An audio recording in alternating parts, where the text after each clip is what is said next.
Assalamu alaikum кыргыз элим, сиздер менен Ачык Айкын каналы. Ар дайым жаңы жаңылыктарды угуу үчүн биздин каналыбызга катталып, коңгуроочону басып кетиңиздер. Söz erkinliği var da söyleyip de. Söylüyorsa adam aldı cılış bolboydu da söyleş gerek de. Al söylüyorsa başkası söyleyip de. Söylegen adam tartıverse bolboydu. Yok söylegen adam da ozun жабышка hareket тура эмес. Негизи Бадмаров Союз безине бештеп келген саясий да ташалган адам да. Аны адамдар керек, ошону такшал, ошонун адамдар сабак алыш керек кайрачы. Аны акыл чындык ошентип seçiledi. Kamağımız жыйынтык чыгарылган жок да, илгертен бери чыкпайт да. Мына 30 жыл болду, эмне дейсиң? Ай, сүйлөп деле кереги жок да. Эми бул саясат дейм, саясатта болуп келген. И дагы боло берет бул дагы. Эми бул өзү оппозиция болот баары бир. Оппозиция баары керек. Бийликтегилерге да керек, элге да керек. Эми Бадмаров такшалган бул саясатчы илгертен бери. Onu kamашtын деле кереги жок. Бирок адам жакшы эле жигит. Эми кандай десем эми чындыгында актыкты ак деп, караны кара деп айткан өзү бул жакшы болот өзү. Бирок мен чындап эле мына ушул күндө мынтип баягы бир какой-то бир нерсени коюп туруп камап коюшуга мен каршымын чындап. Ошодан зачем onun кыйнаштын кереги бар? İşte versin şu депутат бол. Ол не кереги бар? Ашыла беришти. Бардык эле тура калып ошого асыла берет. Бардык асылып атат. Позиция енді болот, керек оппозиция. Элдин эми көпчүлүгү эле каршы буга. Эми ушул күнгө чейин Бадмаров жасап келген жакшы иштери дагы бар эми. Элге кылган жакшы нерселери бар, эми аны да карап коюш керек да. Анан мен чындыгында каршымын бирок. Masalan, азыркы жогорку кеңештин депутаттары дайыма УКМК менен алиги Садыр Жапаров экөөнү угат да. Эч качан бир өзүнчө иш алып бара алышпайт да. Masalan, азыр Адахан Бадмаров боюнча болуп атат. Мен өтө жүрөгүм ооруп атат şu Адахан Бадмаров боюнча. Азыр чындыкты ким айта турган болсо чыркыратып алып барып туруп камап коет. Бир кичине мынау бир кылган иши менен депутаттардын оозунан чыккан сөзү эки башка болуп атат да. Жалгыз ушул ошол жогорку кеңештин сөзүн угузуп аткан азыр мен Бадмаров деп ойлойм да. Мынау төрага, жогорку кеңештин төрагасына өтө капамын.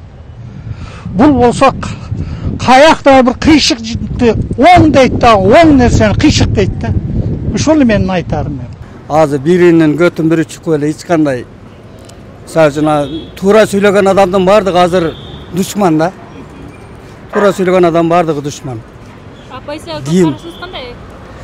Оппозицияга деле бир адам бар го дейм, чынын айткан. Билбейм, ошо депутат Али Бадмаров сессияда сүйлөп аткан. Калгандар бүт эле паткайлым го, мындай лептеп эле баргандар. Ошентип ойлойм, мен олорду карабайм деле. Лиш базы өзүң карабаң, өзүң тарт. Ошол эле. Негизи Бадмаровду камала турган эч нерсеси жок деп ойлойм. Камабаш керек, элге керек адам. Не кандай болгондо да элге пайдасы бар адам. Бадмаровду камаганга бир негизи жок да, эмнеге камайт аны ошол. Şu çoңдорду кичине критикалап койсо эле ошону көрө албай жатышат. Азыркы учурда оппозициянын кереги жок азыр. Өзү зорго турабыз азыр. Кыргызстан мамлекети зорго турабыз. Азыр эртеңден баштап карыз сурай баштайт. Азыр оппозициянын кереги жок. Ушул карызды төлөш керек. Оппозиция дайыма керек. Анткени сөзсүз жаман менен жакшылыктын мындай немеси болуп туруш керек. Баары саясат болуш керек, баары мындай кандай. Баары неме барда оозу кыйшык болсо да байдын өңү сүйлөсүн дегендей, кимде бийлик болсо, кимде акча болсо азыр ошол болуп калды. Бирок мен Бадмаровду колдойм. Андай адам керек, болуш керек. Ара элдин арасынан бир мындай чыккан адам болуш керек. Ошо Бадмаровдай чынчыл, ушундай кишилер керек өзү Кыргызстангачы. Парламентте дагы ушинтип бирөө сүйлөп, неме болуп турбаса, ал жагы эшек жайлы болуп кетет да. Деле болбойт.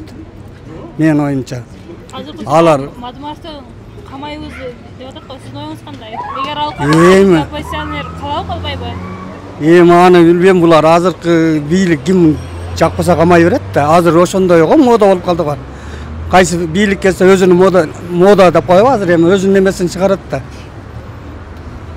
Эми раз камагысы келсе камайт да, булар эми жакпай аткан болсо камайт. Ошондо Кыргызстанда түгөнөт да, эч ким неме болот. Баягы Өзбекстан, Түркмөнстан болобуз да калабыз. Мадымаровка жете турган саясатчы жок да Кыргызстанда. Эркекчи ачыгын айткандачы. Бар жок нерсе менен коррупция, бар жогу менен ушу бир өз күчү менен күрөшүп келатат. Билими менен, акылы мененчи мыйзамды талап кылып. Бирок мыйзам иштесе биз өнүгөбүз. Бирок мыйзамды иштете койбой атат да. Бул мен азыр 1 жыл болду Кыргызстанга келгенимечи, 17 жылдан бери. Бул жакта баягы мындай понятие менен жашап калыптыр да, элчи бардыгы эле, карапайымы дагы, чоңдору дагы ошондой.